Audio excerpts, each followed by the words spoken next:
First, I want to start off by saying what we're going to do today is we're going to go over different fulfillments, if you want to call it that, of Passover or different Passover events in the Bible. It doesn't necessarily say it's Passover or Unleavened Bread, but you can tell it seems to be a similar celebration at the same time. The first one we're going to look at is Abraham. Then we're going to look at Gideon. In the book of Judges, it is a Passover and says it's Passover, or not Judges, Joshua. And then we're going to look a little bit at second Passover and how Noah went into the ark and it started raining during the second Passover. So how that's significant, and yeah, so we'll start here. This week's Torah portion, Vayera, and he appeared, is packed full of some of the most exciting narratives in Genesis. There is the visit of the three angels to Abraham, the announcement of the birth of Isaac, the destruction of Sodom and Gomorrah, and last but not least, the binding of Isaac.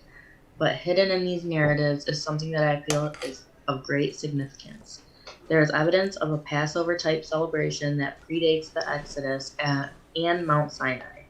In Genesis 18:10, Abraham is promised that Sarah will give birth to a son. The Lord said, "I will surely return to you about this time next year, and Sarah your wife shall have a son." And Sarah was listening at the tent door behind him. Genesis 18:10. Where the ESV has next year, the Torah reads Kayet Shaya, which literally translate as at the time of life, which can be translated as in the spring. I will surely return to you in the spring. Spring is the time of the Passover festival. Rashi comments, at this time next year it was Passover, and on the following Passover Isaac was born, since we do not read at a time, but at this time. Down in verse 10, we get another clue. Is anything too hard for the Lord? At the appointed time, I will return to you. About this time next year, and Sarah will have a son. Genesis 18:14. Appointed time is the Hebrew word moed, which is the same word used for the appointed times of Leviticus 23. The Talmud comments, it has been taught, our Eliezer says, on Passover Isaac was born. How do we know that Isaac was born on Passover? Because it is written, on the next festival, Moed, I will return unto thee. Then later on in Sodom, we see that Lot feeds the angels a feast of matzah, but he pressed them strongly, so they turned aside to him and entered his house, and he made them a feast and baked unleavened bread, and they ate. Genesis 19:3. Matzah, of course, is one of the main components of the Passover festival. Lot would soon experience his own personal exodus from Egypt. Sarna notes that in Exodus 12:8, matzah is introduced without definition and without explanation. The implication justified by the biblical text is that matzah is already well known. The Midrash even states that the mitzvah of unleavened bread was given in honor of Sarah, who prepared cakes for the angels, though they did not taste bread. Based on this evidence, there is a traditional Payut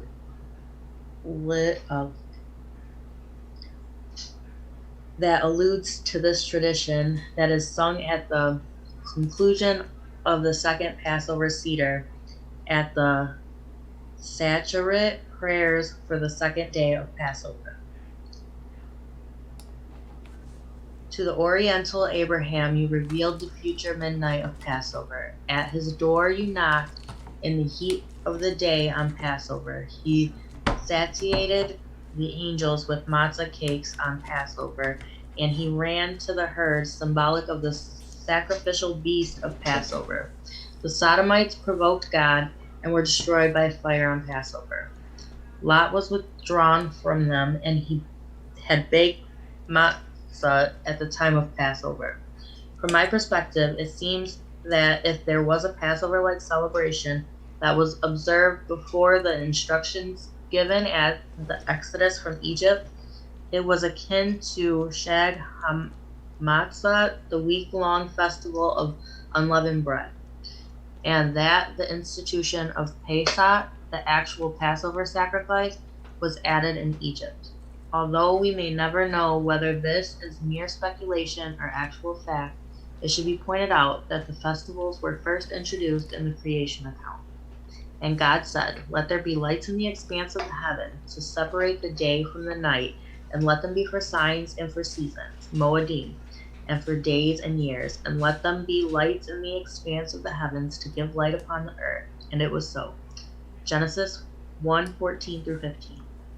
Seasons is the Hebrew word Moedim, which 100% of the time in the Torah refers to the festivals. For us, as God-fearers, this should be exciting. Although the festivals were later committed and entrusted to the Jewish nation, they contain universal truths and application for all mankind to celebrate. Therefore, Parashat Vayera may well indeed give you evidence of individuals celebrating Shag HaMatzah before it became directly associated with the Exodus from Egypt.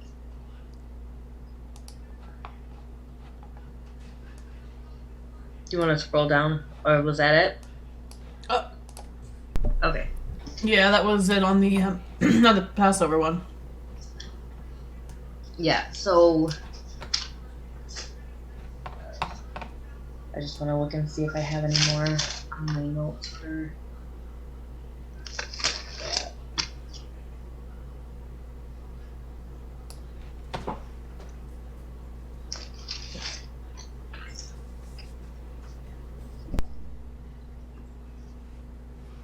Alright, go ahead and go to the Judges. We'll read that, and then I'll go back and so this is Gideon, and I'll stop to show you how we can see it's Passover. This is Judges 6-8. We're gonna read. And the children of Israel did evil in the sight of the Lord, and the Lord delivered them into the hand of Midian 7 years. I think this is kind of significant, the 7 years there. Like a 7-year tribulation period, or I'm not sure the time of the plagues in Egypt or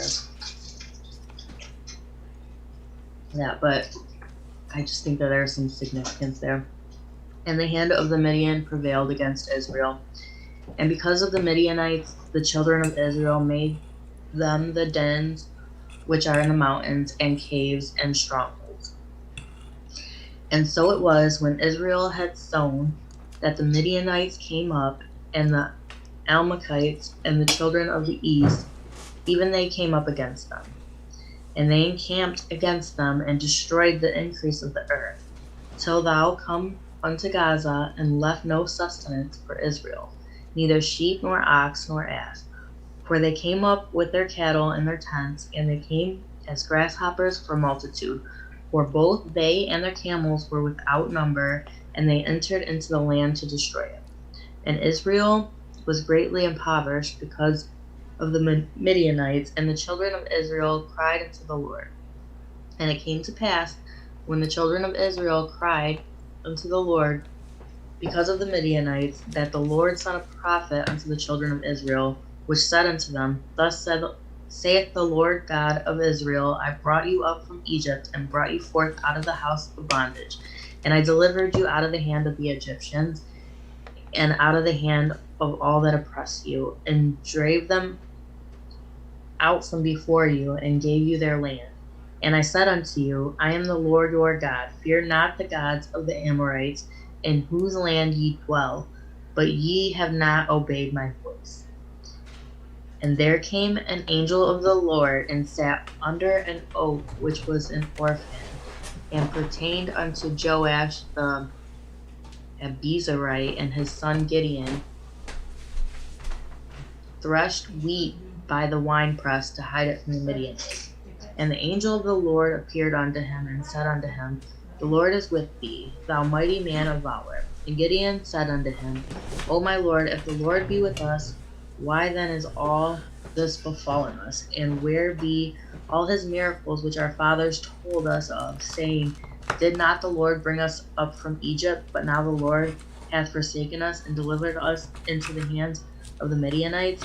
And the Lord looked upon him and said, Go in this thy might, and thou shalt save Israel from the hand of the Midianites. Have I not sent thee? And he said unto him, O my Lord, wherewith shall I save Israel? Behold, my family is poor in Manasseh, and I am the least in my father's house. And the Lord said unto him, Surely I will be with thee, and thou shalt smite the Midianites as one man. And he said unto him, If now I have found grace in thy sight, then shew me a sign that thou talkest with me. Depart not hence, I pray thee, until I come unto thee, and bring forth my present, and set it before thee. And he said, I will tarry until thou come again. And Gideon went in, and made ready a kid, and unleavened cakes of ephah of flour. And the flesh he put in a basket, and he put broth in a pot, and brought it out unto him under the oak, and presented it. So that's where you can see they're at like Passover, unleavened bread time. So, and the angel of God said unto him, Take the flesh and the unleavened cakes, and lay them upon this rock, and pour out the broth. And he did so.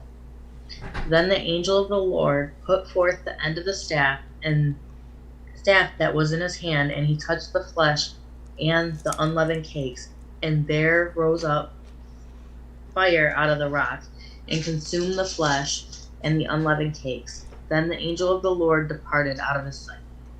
And when Gideon perceived that he was an angel of the Lord, Gideon said, Alas, O Lord God, for because I have seen an angel of the Lord face to face. And the Lord said unto him, Peace be unto thee, fear not, thou shalt not die. Then Gideon built an altar there unto the Lord, and called it Jehovah Shalom.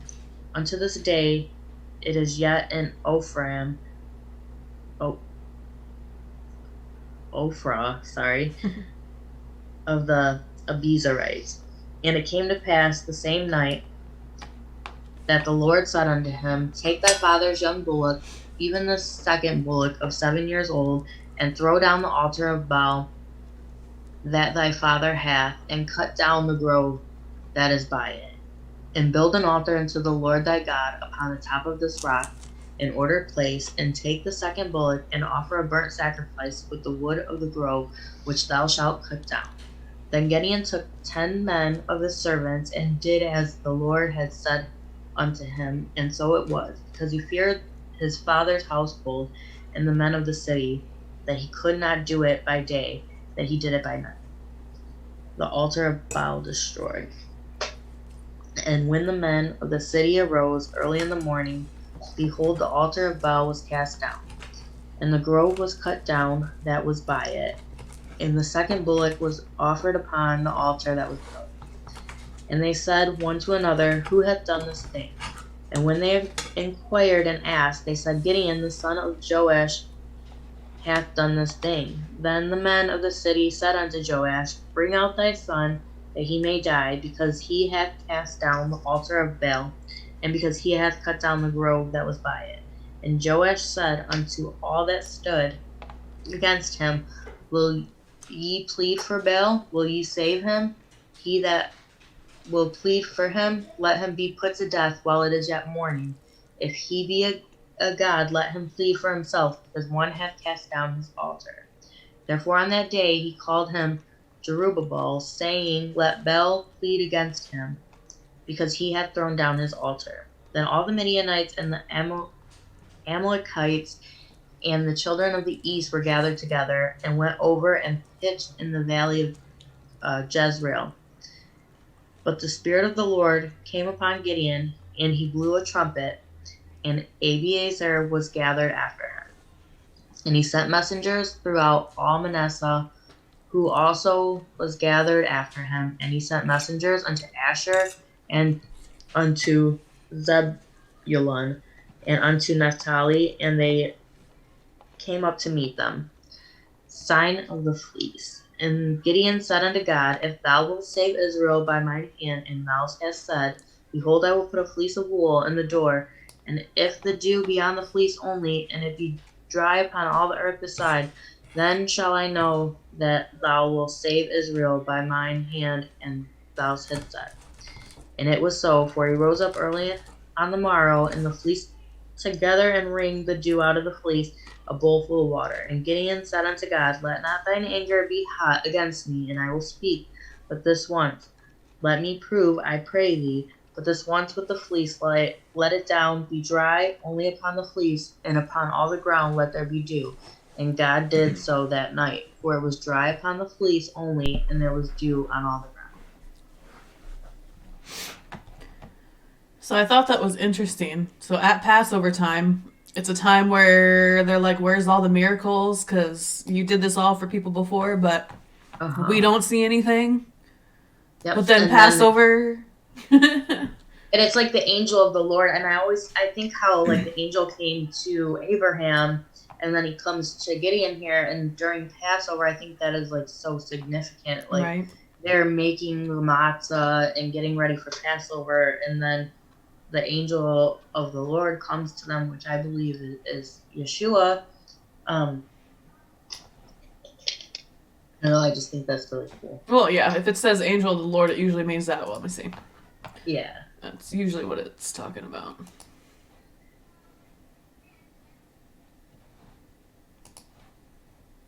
Where'd it go?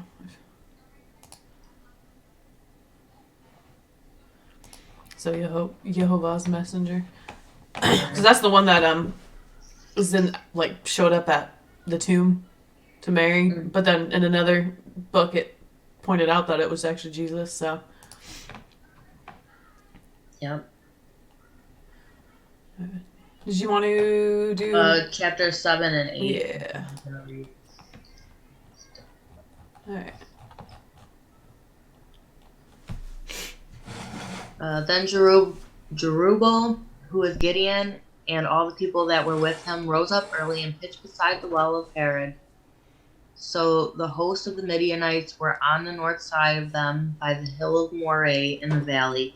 And the Lord said unto Gideon, The people that are with thee are too many for me to give the Midianites into their hands, lest Israel vaunt themselves against me, saying, Mine own hand hath saved me. Now therefore go to proclaim in the ears of the people, saying, Whosoever is fearful and afraid, let him return and depart early from Mount Gilead. And there returned of the people 22,000, and there remained 10,000. And the Lord said unto Gideon, The people are yet too many. Bring them down into the water, and I will try them for 3 there. And it shall be, that of whom I say unto thee, This shall go with thee, the same shall go with thee. And whomsoever I say unto thee, This shall not go with thee, the same shall not go. So he brought down the people unto the water. And the Lord said unto Gideon, Everyone that lappeth the water of his tongue, as a dog lappeth, him shalt thou set himself. Likewise everyone that boweth down upon his knees to drink. And the number of them that lappeth, putting their hand to the mouth, were 300 men. But all the rest of the people bowed down on their knees to drink the water. And the Lord said unto Gideon, By 300 men that lapped will I save you, and deliver the Midianites into thine hand, and let all the other people go, every man unto his place. So the people took victuals in their hand and their trumpets, and he sent all the rest of Israel, every man unto his tent, and retained those 300 men. And the host of Midian was beneath him in the valley. And it came to pass the same night that the Lord said unto him, Arise, get thee down unto the host, where I have delivered it into thine hand. But if thou fear to go down, thou with Hurrah thy servant down to the host. And thou shalt hear what they say, and afterward shall thine hands be strengthened to go down unto the host. Then went he down with Purah his servant unto the outside of the armed men that were in host.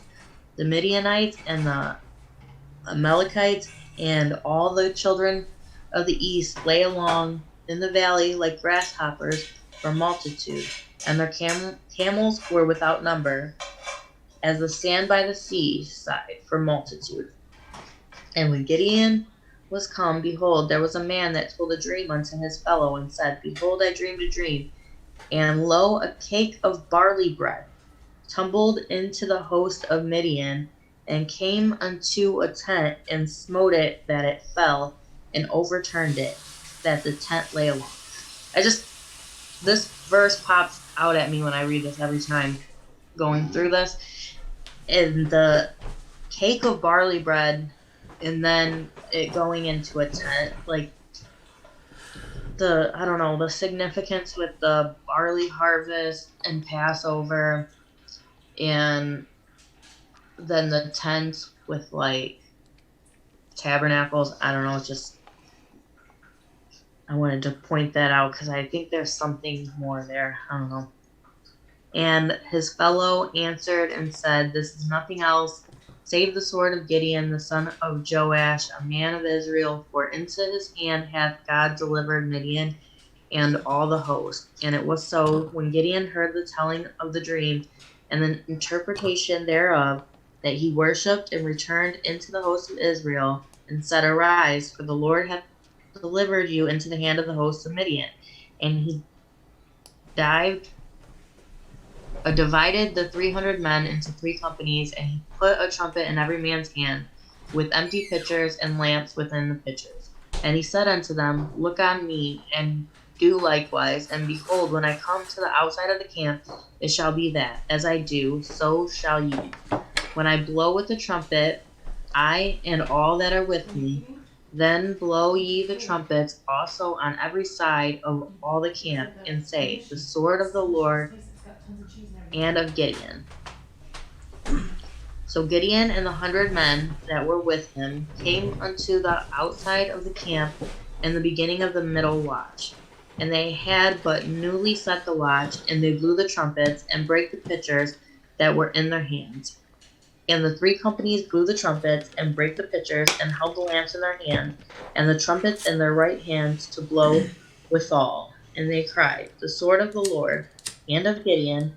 And they stood every man in his place round about the camp, and all the host ran and cried and fled. And 300 blew the trumpets, and the Lord set every man's sword against his fellow, even throughout all the host. And the host fled to Bethshitta and Zerath,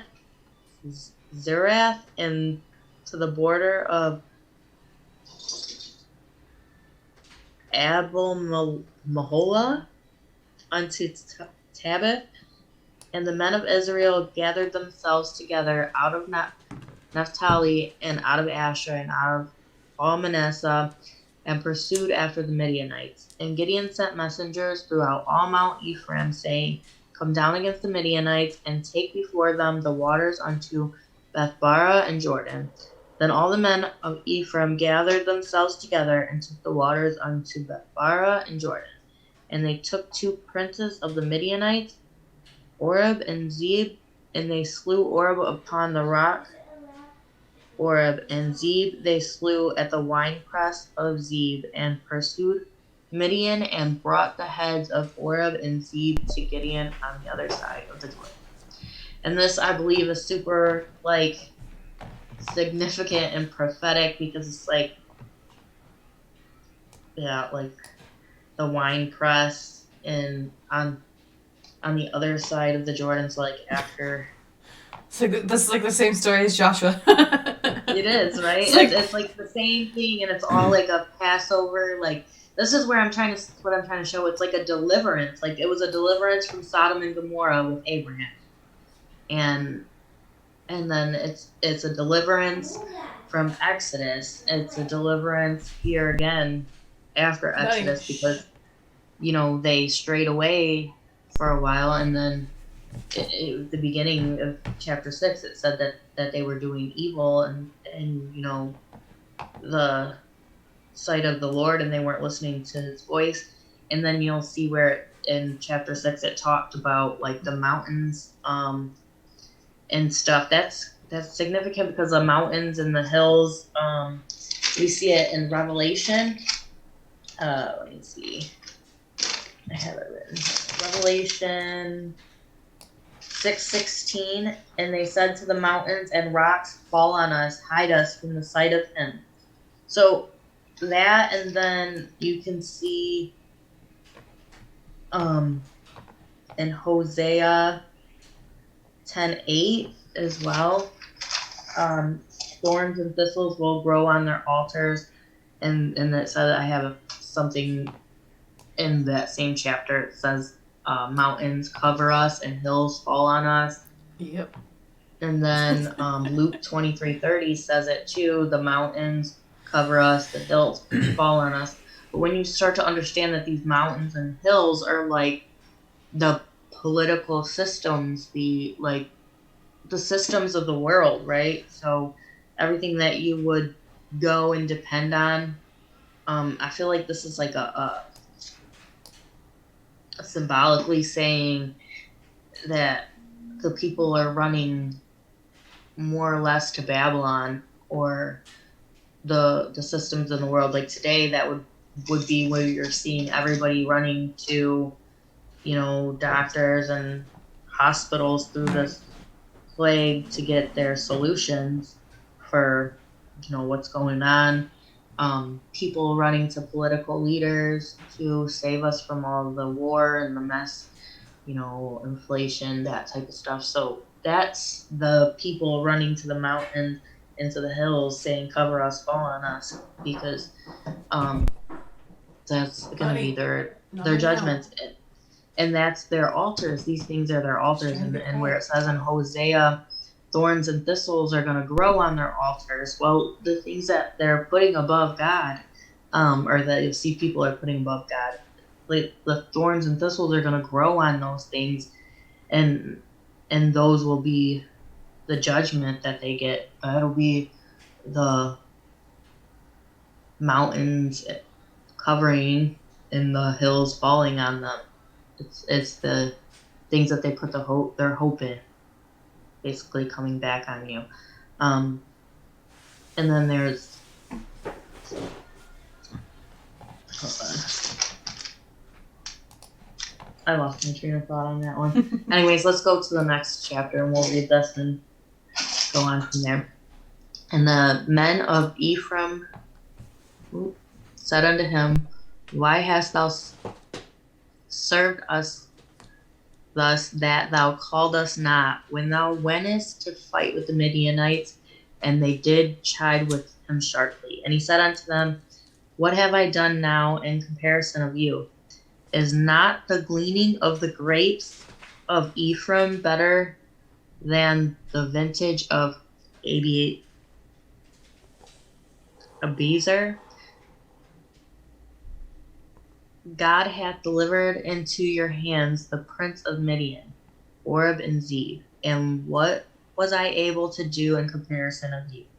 Then their anger was abated towards him when he said that. And Gideon came to Jordan and passed over, he and 300 men that were with him, faint ye pursuing them. And he said unto them, men of Succoth, that's the coat, right? Give, I pray you, loaves of bread unto the people that follow me, for they be faint, and I am pursuing after Zebah and Zalmunna, kings of Midian. And the princes of Succoth said, Are the hands of Zebah and Zalmunna now in the hand, that we should give bread unto thine army? And Gideon said, therefore, when the Lord hath delivered Zebah and Zalmunna into mine hand, then I will tear your flesh with the thorns of the wilderness, and with briers. And he went up thence to Penuel, and spake unto them likewise. And the men of Penuel answered him, and said, the men of Succoth had answered him. And he spake also unto the men of Penuel, saying, when I come again in peace, I will break down this tower. Now Zebah and Zalmunna were in Karkor, and in their host with them, about 15,000 men, all that were left of the host of the children of the east, for there fell 120,000 men that drew sword. And Gideon went up by the way of them that dwelt in the tents on the east Nobah of Jogbehah, and smote the host, for the host was secure. And when Zebah and Zalmunna fled, he pursued after them, and took the 2 kings of Midian, Zebah and Zalmunna, and discomfited all the host. And Gideon the son of Joash returned from battle before the sun was up, and caught a young man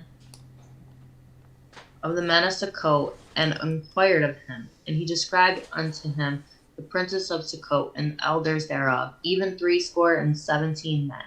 And he came unto the men of Sukkot, and said, Behold, Zebah and Zalmunna, with whom he did upbraid me, saying, Are the hands of Zebah and Zalmunna now in thy hand, that we should give bread unto men that are weary?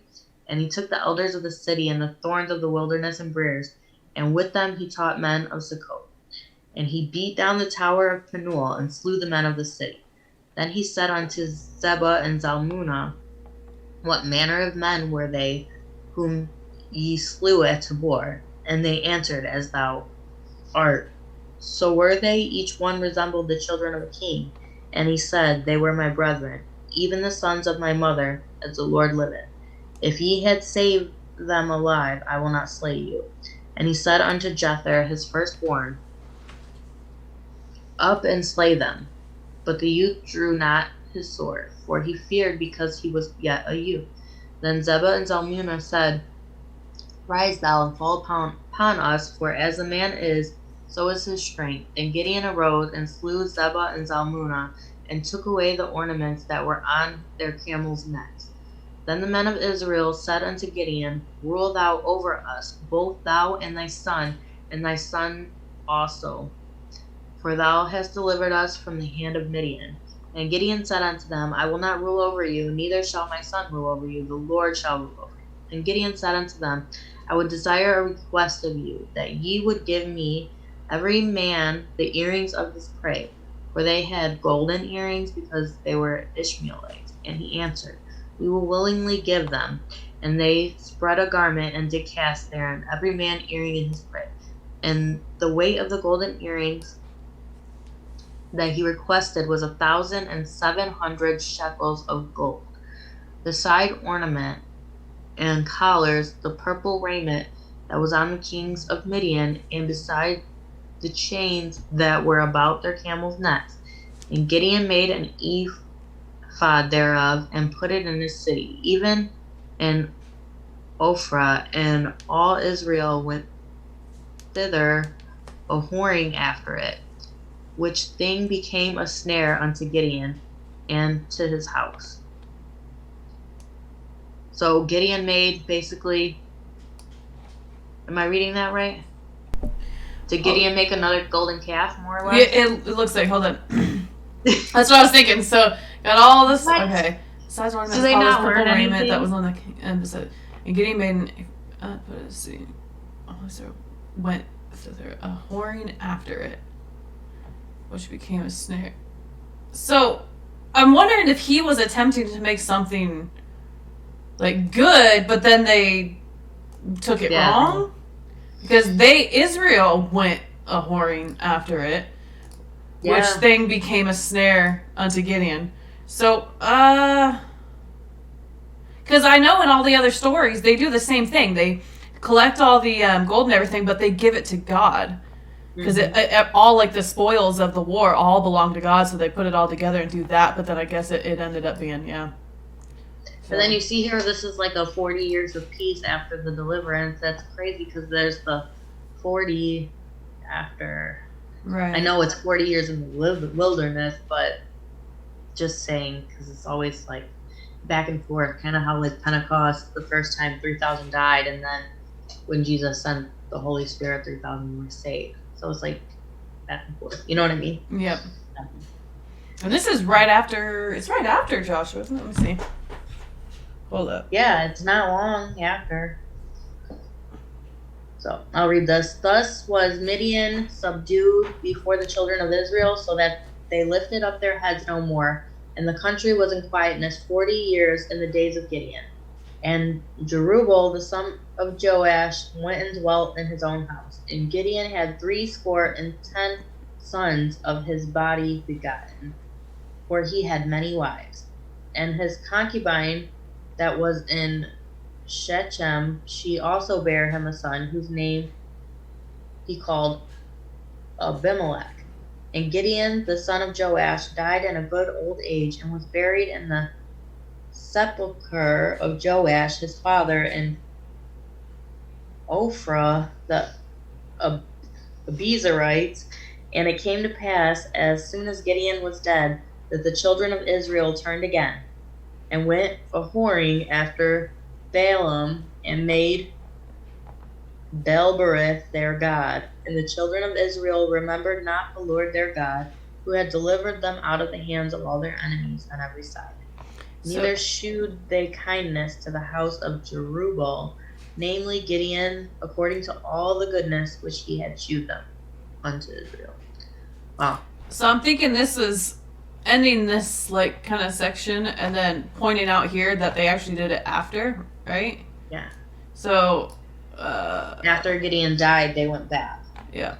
So I think this statement right here is actually talking about this down here. Yep. Yeah. I think that makes sense now. Yeah. Because I've seen that happen a lot of times too. They'll sum it up, but then they'll break it down a little bit more right after. So. But yeah, that's 40 years. Like, how many was it for? I don't remember it saying in Joshua how many years it was. I just recall as long as Joshua lived and the elders that were with him, as long as they lived as well. So that's I'm guessing about a little over a generation. So let's look at Joshua 5 next, because I have that wrote down for Joshua's Passover.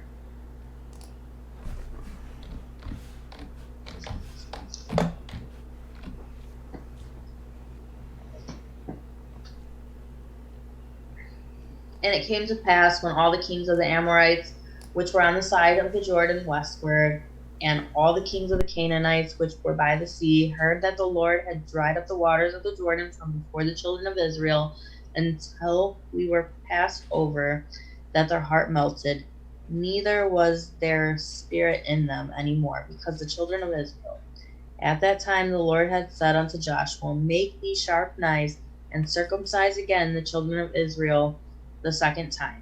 And Joshua made him sharp knives, and circumcised the children of Israel at the hill of the foreskins.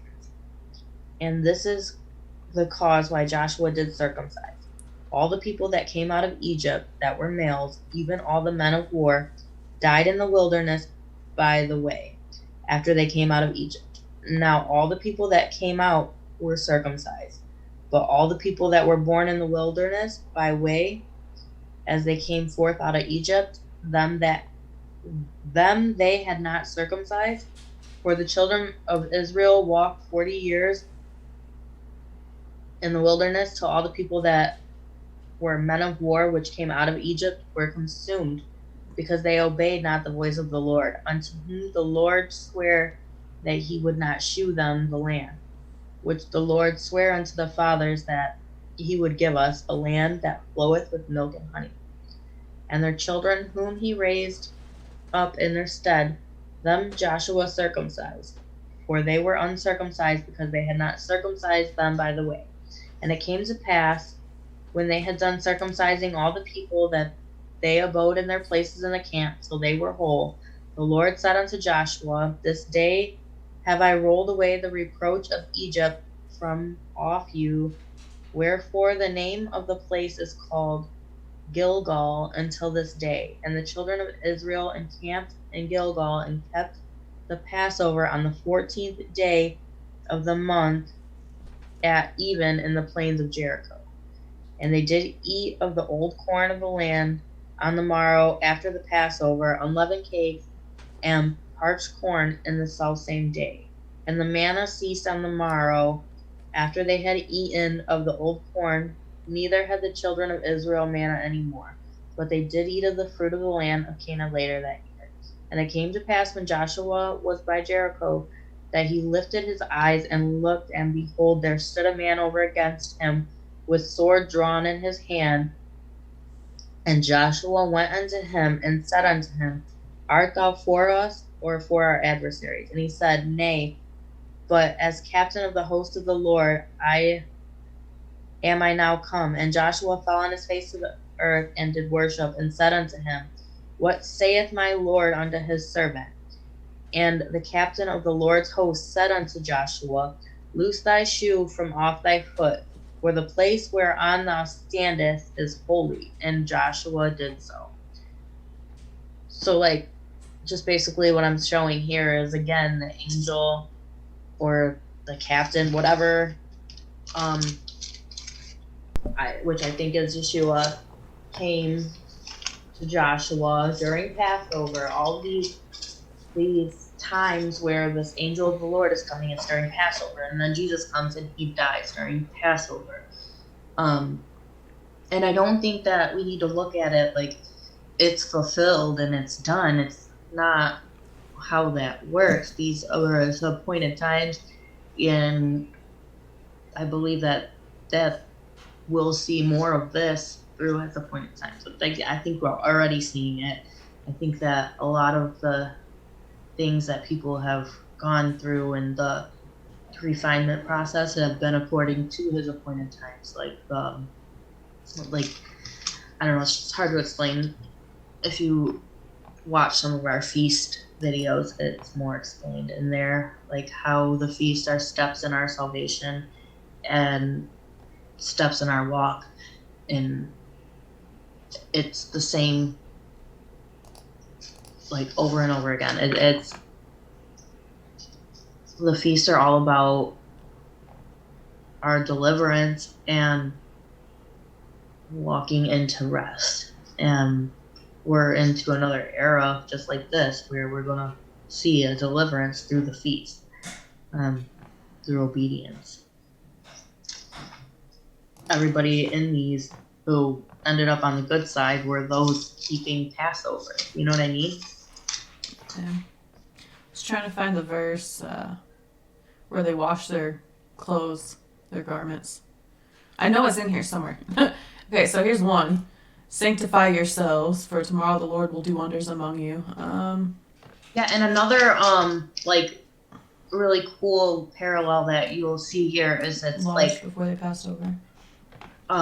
With like Sodom and Gomorrah, it was Abraham and Lot, like the two witnesses that warned, and then destruction comes, but deliverance at the same time. There's destruction, but deliverance for God's people. So we need to understand that there's going to be destruction and pain, but for God's people who are obedient, there's going to be deliverance. So yeah, there was the two witnesses that go at the beginning of Joshua to the harlot's house, and they're hidden within the flax. And then you have, what's the other one I have? Gideon. Was there two witnesses with Gideon? I feel like there was, but I don't have it written down. And then the two witnesses in Revelation. I find this interesting because what are we starting to see right now? What's starting to pop up? Or you can rename that law. Yeah. Okay, might be one more over, but I also wanted to look at a different verse really quick. Oh, there's the Rahab. Yep.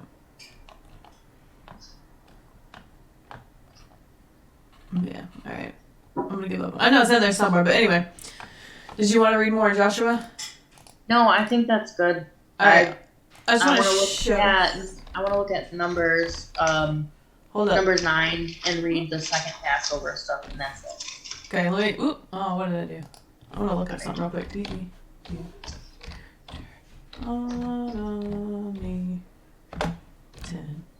And then I wanted to talk about the second Passover that's coming up next month, and just for those who didn't do Passover, that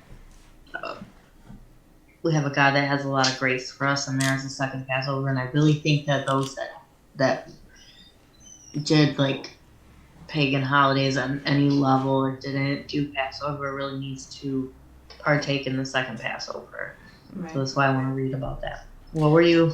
I just really quickly, since we're on that topic, I just want to show something I found that I showed you already, but everybody else will show them.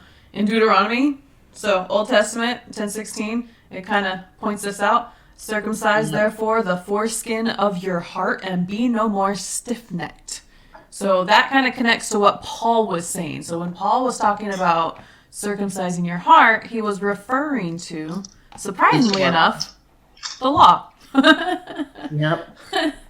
But, okay, so you wanted, did you say Numbers 9? I want to read about the second Passover instructions.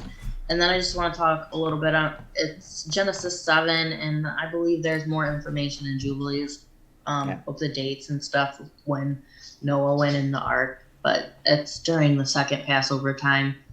So that's one second Passover thing. I'm sure there's more. I didn't look that much into it. But I just think it's really important to look at the second Passover and try to do it. So, and the Lord spake unto Moses in the wilderness of Sinai in the first month of the second year after they were come out of the land of Egypt, saying, Let the children of Israel also keep the Passover at his appointed season. In the 14th day of this month at even ye shall keep it in its appointed season, according to all the rites of it, and according to all the ceremonies thereof shall ye keep it. And Moses spake unto the children of Israel, and they should keep the Passover. And they kept the Passover on the 14th day of the first month, at even in the wilderness of Sinai, according to all that the Lord commanded Moses. So did the children of Israel. And there were certain men who were defiled by the dead body of a man, and they could not keep the Passover on that day. And they came before Moses and before Aaron on that day. And those men said unto him, We are defiled by the dead body of a man. Wherefore are we kept back, that we may not offer an offering of the Lord in his appointed season among the children of Israel? And Moses said unto them, Stand still, and I will hear what the Lord will command concerning you. And the Lord spake unto Moses, saying, Speak unto the children of Israel, saying, If any man of you or of your posterity shall be unclean by reason of a dead body, or be in journey afar off, yet he shall keep the Passover unto the Lord. The 14th day of the second month at even they shall keep it, and eat it with unleavened bread and bitter herbs. They shall leave none of it to the morning, nor break any bone of it. According to all the ordinances of the Passover they shall keep it.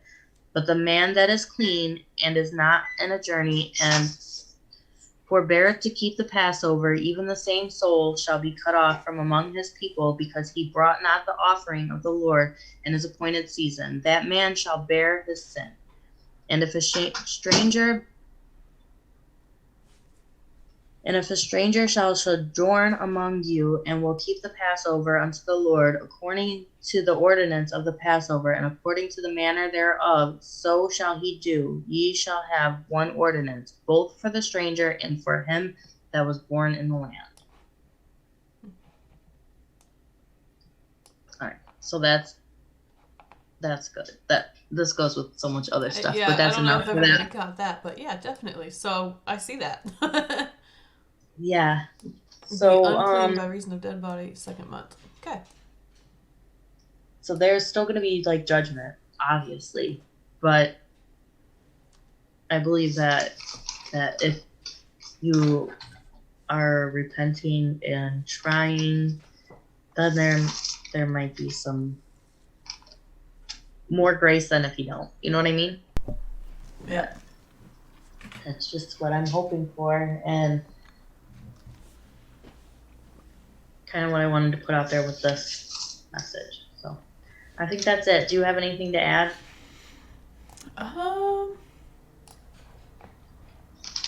Just really quick. That was just in the Joshua part. Yeah, just keep in mind that at the end of Joshua, the same thing happens. They get to their quote unquote New Jerusalem. So they have, I don't know, however long that was, that generation of time where they all followed the law of God, and they all pretty much were in peace until after they died. So, I mean, yeah, pretty much a constant repeat process. Yep.